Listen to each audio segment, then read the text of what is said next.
Hello viewers, நான் உங்க doctor chef VK. இன்னைக்கு நம்ம பார்க்க போகிறது கருவேப்பிலை பிடிசோறு. என்னடா பிடிசோறு அப்படின்னு பார்த்தீங்கன்னா, குழந்தைகளெல்லாம் வந்து நிலாச்சோறுலாம் கேள்விப்பட்டிருக்கோம். மொட்டை மாடியில் உட்காந்து அந்த அம்மா வந்து நம்மளுக்கு வந்து ஒரு ஒரு ஒரு சாப்பாடும் பார்த்தீங்கன்னா அப்படியே உருண்டை பிடிச்சி கையில் கொடுப்பாங்க. அதை வானத்தை பார்த்து கதை பேசிலாம் வந்து நமக்கு வந்து சாப்பாடு ஊட்டின காலம்லாம் உண்டு. இப்போ எங்கேயும் மொட்டை மாடிக்கு நிறைய பேர் போகிறதில்ல. பட் இருந்தாலும் வந்து கருவேப்பிலையில் பிடிசோறு எப்படி பண்ணணும்னு சொல்லி தரப்போகிறேன். கருவேப்பிலை பார்த்தீங்கன்னா ரொம்ப முக்கியம். ஏன்னு பார்த்தீங்கன்னா, கருவேப்பிலை நிறைய நல்ல குணங்கள் இருக்குது, நிறைய விட்டமின் கண்டென்ட் இருக்குது. It is very good for hair அப்படின்னு சொல்கிறாங்க சயின்டிஃபிக்காக. இந்த கருவேப்பிலையில் வந்து பிடிசோறு எப்படி பண்ணணும் அப்படின்னு பார்த்தீங்கன்னா, அந்த கருவேப்பிலை துவையல் ஃபஸ்ட்டு பண்ணணும். கருவேப்பிலை துவையல் பண்ணி தான் அதுக்கப்புறம் சாதத்தில் வந்து உருண்டை பிடிச்சி அப்புறம் தான் அதை சாப்பிட்ணும். அது எப்படி பண்ணணுங்கிறது தான் நான் இன்னைக்கு செஞ்சு காட்ட போகிறேன். எப்படி பண்ணுறேன்னு பாருங்கள். பேனில் கொஞ்சமாக ஆயில் ஆட் பண்ணிக்கோங்க. ஹீட் ஆகிடுச்சு. ஃபஸ்ட்டு வந்து ஒரு 1 டேபிள் ஸ்பூன் ஆஃப் துவரம் பருப்பு ஆட் பண்ணிக்கோங்க. கொஞ்சமாக தனியா, கொஞ்சமாக ஜீரகம் ஆட் பண்ணிக்கோங்க. காஞ்ச மிளகா. இந்த ஃபேஸில் வந்து பார்த்தீங்கன்னா கொஞ்சமாக இஞ்சி ஆட் பண்ணிக்கிறேன்.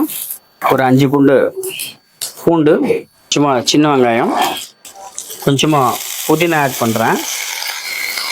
கொஞ்சம் கருப்பு புளி, பெருங்காயம், தேவையான அளவு உப்பு. இந்த ஃபேஸில் வந்து பார்த்தீங்கன்னா நான் கருவேப்பிலை ஆட் பண்ணுறேன்.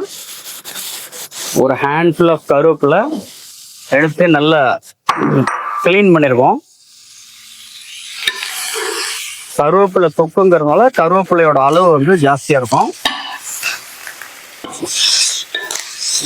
நல்லா வெந்தது சாத்தி ஆச்சுன்னா கம்மியாயிடும். திருவண்ண தேங்காய் ஆட் பண்ணிக்கோங்க. கொஞ்சமாக தண்ணி ஆட் பண்ணிக்கோங்க.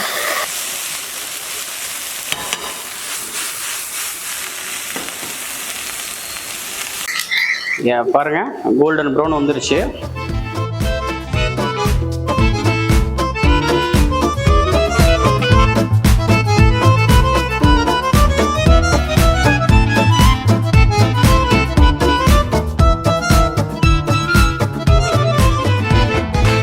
வந்து பார்த்தீங்கன்னா கருவேப்பிலை துவையல் ரெடி ஆயிடுச்சு.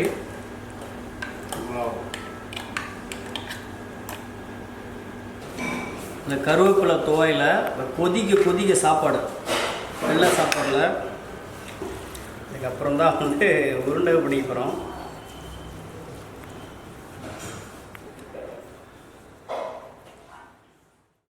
இப்போ வந்து பார்த்தீங்கன்னா கருவேப்பிலை பிடி சாதம் ரெடி ஆயிடுச்சு. அதாவது நான் சொன்னது நிலாச்சோறு.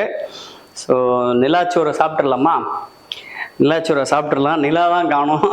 நம்ம எடிட்டர் கையில் தான் இருக்குது. இப்போ எடிட்டரை நிலா போட்டிருப்பா.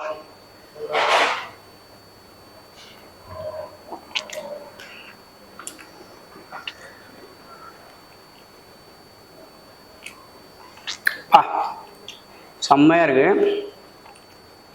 அந்த அந்த நார்மல் சாப்பாடை சாப்பிட்றதுக்கும் அதை உருண்டை பிடிச்சி அதை சாப்பிட்றதுக்கும் வந்து உண்மையிலேயே பெரிய வித்தியாசம் இருக்குது. அதை நான் உணர்றேன். இந்த கருவேப்பிலை பிடி சாப்பாடை மறக்காமல் உங்கள் வீட்டில் உங்கள் கிச்சனில் ட்ரை பண்ணி பாருங்கள். சாப்பிடும்போது மொட்டை மாட்டியில் உட்காந்து சாப்பிடுங்க. இந்த ஒரு வித்தியாசமான ரெசிபியோட திரும்ப உங்களை எல்லாரையும் சந்திக்கிறேன். And bye from doctor chef VK.